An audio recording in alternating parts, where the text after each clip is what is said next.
Shalom, selamat pagi saudara-saudara yang terkasih, pendengar Blessing Morning.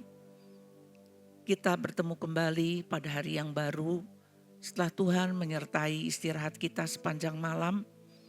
Bersyukur bahwa pagi hari ini juga Tuhan menyediakan berkat rohani untuk langkah-langkah kita pada hari ini. Firman Tuhan pada pagi hari ini terambil dari Kitab Injil Yohanes pasal 5 ayat 5 sampai 9 dan ayat yang ke-14. Nanti Ibu Emma akan membacakan ayat-ayat ini. Injil Yohanes pasal 5 ayat 5 sampai 9 dan 14. Di situ ada seorang yang sudah 38 tahun lamanya sakit. Ketika Yesus melihat orang itu berbaring di situ, dan karena ia tahu bahwa ia telah lama dalam keadaan itu, berkatalah ia kepadanya, "Maukah engkau sembuh?" Jawab orang sakit itu kepadanya, "Tuhan, tidak ada orang yang menurunkan aku ke dalam kolam itu apabila airnya mulai goncang. Dan sementara aku menuju ke kolam itu, orang lain sudah turun mendahului aku." Kata Yesus kepadanya, "Bangunlah, angkatlah tilammu dan berjalanlah." Dan pada saat itu juga sembuhlah orang itu. Lalu ia mengangkat tilamnya dan berjalan. Tetapi hari itu hari Sabat. Ayat 14.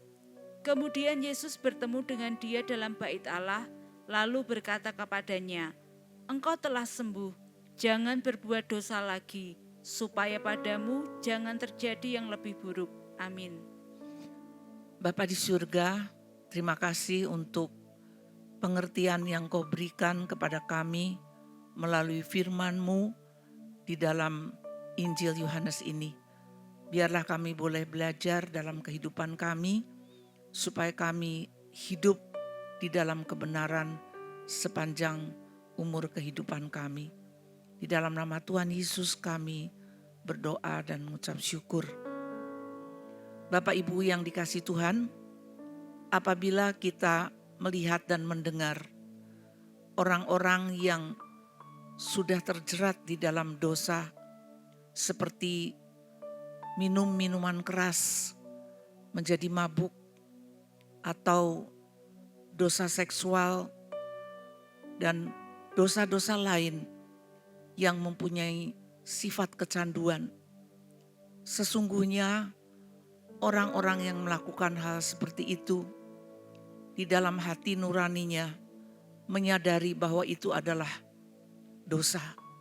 Akan tetapi karena jerat dan ikatan dosa itu terlalu kuat, ia tidak dapat melepaskan diri daripada ikatan-ikatan dosa tersebut, sekalipun semuanya itu akan berakibat kepada tubuhnya, kepada jiwanya, bahkan berakhir pada kebinasaan. Demikian pula dengan orang yang terbaring lumpuh selama 38 tahun di tepi kolam Siloam itu. Yesus sangat tahu persis bahwa lamanya ia terbaring di sana 38 tahun. Dari sejumlah besar orang sakit yang ada di kolam Siloam itu, Yesus menghampiri si lumpuh yang sudah 38 tahun itu, dan Yesus menawarkan kesembuhan kepadanya. Karena pertanyaan itulah maka orang tersebut mengatakan bahwa tidak ada orang yang menurunkan dia ke kolam itu ketika kolam itu digoncangkan oleh malaikat. Pastilah orang lain lebih dulu turun ke kolam itu. Berarti penderitaan daripada si lumpuh itu bukan hanya penderitaan fisik, tetapi juga penderitaan secara sosial, karena dia sudah tidak mempunyai lagi seorang pun yang mau menolong dia untuk menurunkan ke kolam itu ketika kolam itu bergoncang. Demikian juga penderitaan secara psikisnya, bahwa kondisinya sungguh-sungguh hidup enggan, mati tak bisa. Jadi saudara-saudara, Alkitab mengatakan bahwa dia diizinkan mengalami kelumpuhan selama 38 tahun. Entah berapa usia orang ini.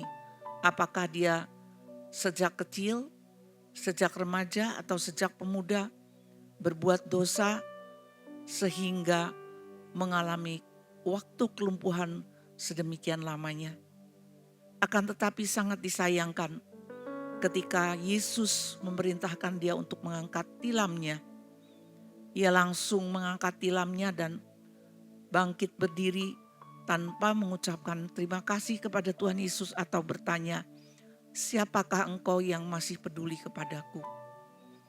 Ini menunjukkan karakter serta perilaku seperti apa yang ditengarai oleh Tuhan Yesus, bahwa dia menderita lumpuh oleh karena dosanya. Hanya karena ketika dia berjumpa dengan orang-orang Yahudi yang menanyakan mengapa dia memikul tilam pada hari Sabat, barulah dia menunjuk kepada orang yang menyuruh dia ketika dia bertemu dengan Tuhan Yesus kembali di bait Allah. Seandainya tidak ada yang menanyakan kepada dia mengapa dia mengangkat tilamnya, tentulah dia juga tidak akan peduli siapa yang menyembuhkan dia. Disinilah Tuhan Yesus ingin bukan hanya menyembuhkan, tetapi menyelamatkan dia dengan pesan, "Engkau sudah sembuh, jangan berbuat dosa lagi, supaya jangan terjadi yang lebih buruk padamu." Apa yang lebih buruk daripada menjadi lumpuh selama 38 tahun adalah jikalau dia tidak menerima Yesus, nerakalah yang menjadi bagian daripada orang ini. Oleh karena itu, Bapak, Ibu, dan saudara yang dikasihi Tuhan, jikalau ada di antara saudara-saudara yang mengikatkan diri kepada dosa-dosa yang mencengkeram saudara, sehingga saudara merasa penderitaan namun tidak dapat melepaskan diri, marilah meminta kekuatan Tuhan, Allah Bapa, Yesus, dan Roh Kudus. Datanglah kepadanya, mohon pengampunan, mohon kelepasan, supaya jangan terjadi yang lebih buruk di dalam kehidupan saudara. Biarlah saudara tidak hanya menyadari, tetapi kemudian melakukan kembali. Kesembuhan dari Tuhan Yesus tidak berarti otomatis keselamatan.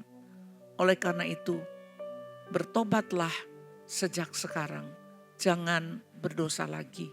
Amin.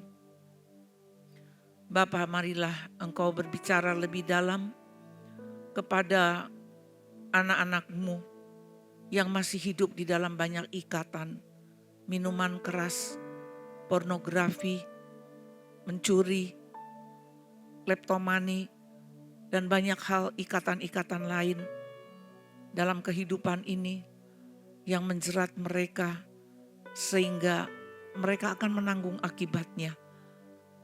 Bawalah Roh Kudus saudara-saudara kami ini kepada kesadaran untuk bertobat dan tidak berdosa lagi, dan hidup dalam jalan dan kebenaran yang Kau tunjukkan, supaya mereka bisa mendapatkan kesempatan yang baik dalam hidup di kemudian hari.